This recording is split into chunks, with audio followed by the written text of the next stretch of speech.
Genesee County Sheriff's Office has received several tips of different places to possibly search for McWhirter. One of those, the area around South Nichols and Corunna Road in Genesee County's Clayton Township.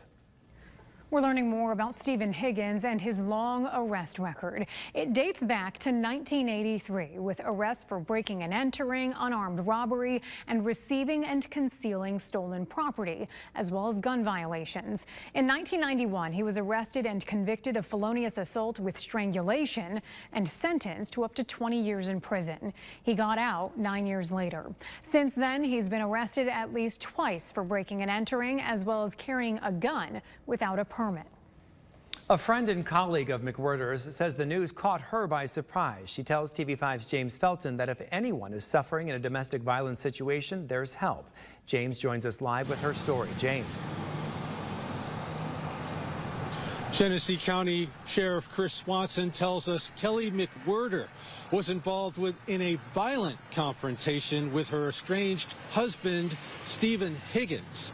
And that is putting domestic violence back in the spotlight.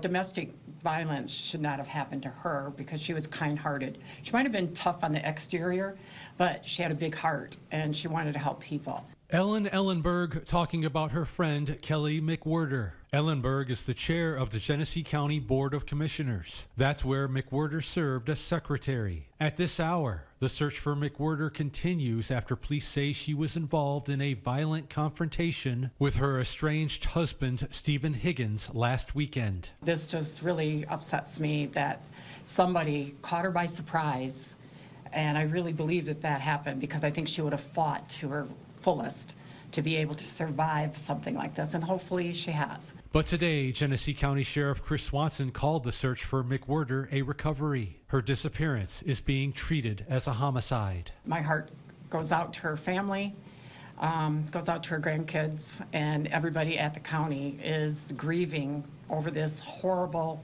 domestic violence situation.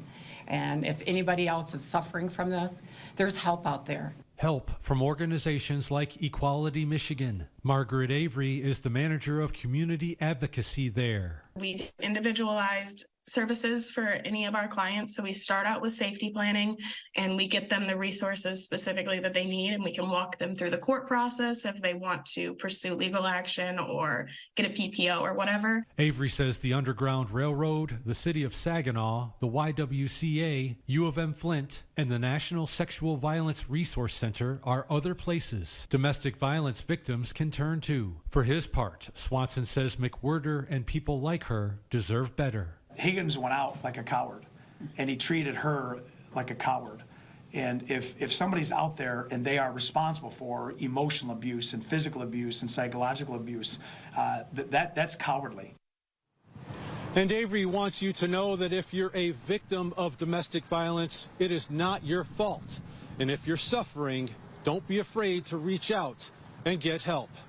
Reporting live and local in Genesee County, James Felton, WNEM TV5. James, thank you. The news about McWhirter and Higgins rattling the Flushing neighborhood where they both lived. I'm shocked. I just can't believe I live next door to, what happened here. It's a little scary. That woman lived next door to them, and she says she only met McWhirter once. We didn't see her a lot. She was inside a lot. Only a couple times getting the mail, we'd see her. Although McWhirter seemed to keep to herself, her neighbor says Higgins was seen often. I talked to Steve occasionally. He'd always be out mowing his lawn a lot.